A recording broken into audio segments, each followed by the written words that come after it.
are few artists who have been performing regularly at the Sydney Opera House for as long as trombonist Ron Prussing. He was there when the orchestra first performed in the building 50 years ago in 1973, and was there again last year for its triumphant return when the concert hall reopened after a major makeover. The principal trombonist made his debut with the Sydney Symphony when he was still in high school. I got a phone call via the headmistress of the school at the time, and she said, "Prussing, have you got your trombone here at school?" And I said, "Yes, I have." And she said, "Well, get yourself up to the Sydney Symphony Orchestra. They need a second trombone this afternoon." I was asked to play in the opening concert. I didn't really appreciate just what a significant event that was going to be. I don't think anybody could have really anticipated what a significant event opening this iconic building was going to do for the arts in Australia. And what do you think it has done? Oh, I think it's raised the profile of all artists in Australia. We've become much more than football, kangaroos, meat pies and Holden cars. I've obviously taken with my parents along the quay to see all of the construction as they were constructing the sails and that sort of thing. And then to slowly see it come to life with all the difficulties surrounding that, it is breathtakingly beautiful. But the building has proved to be a lot more than just one of the great architectural wonders of the 20th century. Its opening marked a turning point for culture in Australia. Home to 3 resident companies when it opened, in addition to the orchestra, there was the Australian Opera and the Australian Ballet. Marilyn Rowe was a principal dancer.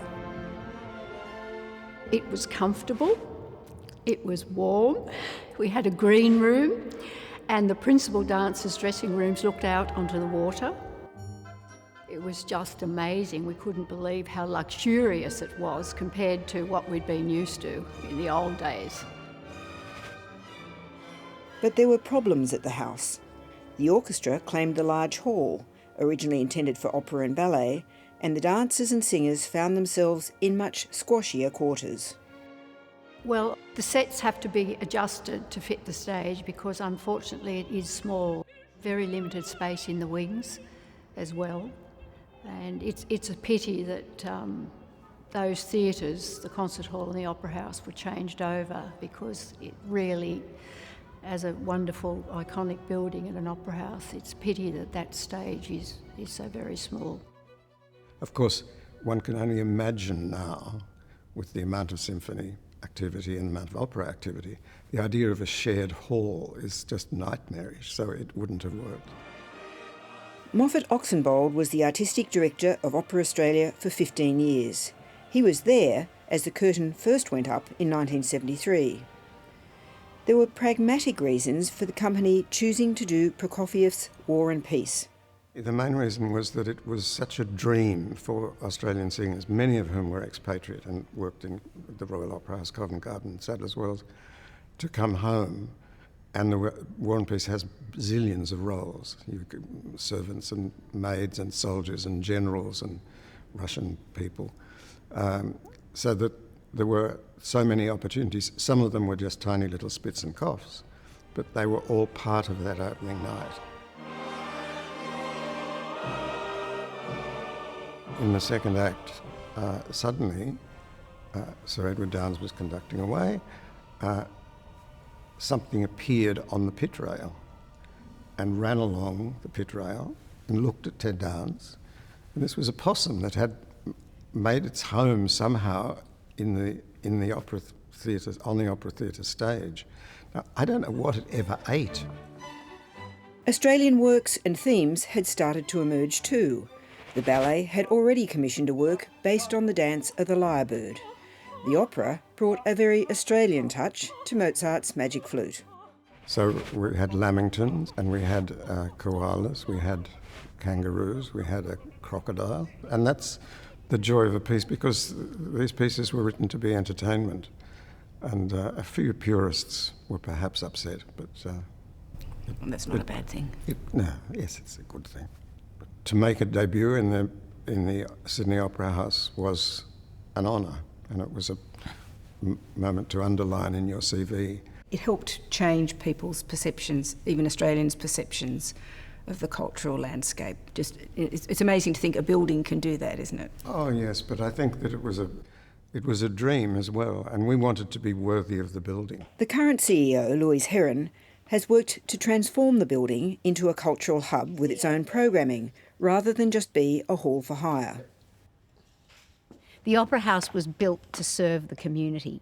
And obviously that community evolves and continue to evolve. And one of the challenges for us, and one of the things that I absolutely love about this job, is making sure that the programming that we offer evolves with the community. There are tunes that folk are used to, so if you want them to sing along, just keep it simple. In honour of the building's 50th, Tim Minchin was tasked with composing a birthday song.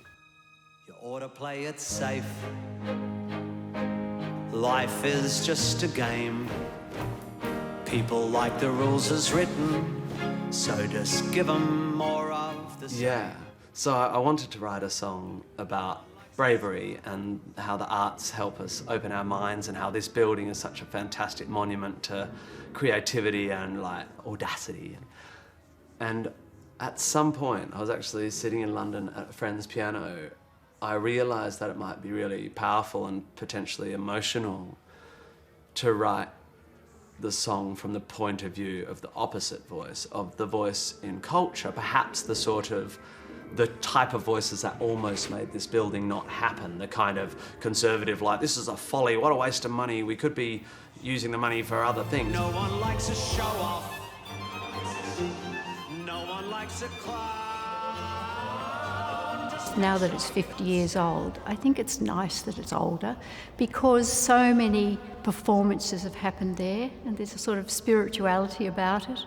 It's the best office in the world as far as I can figure it. The building itself has magic. Just walking here this morning, it has a special resonance.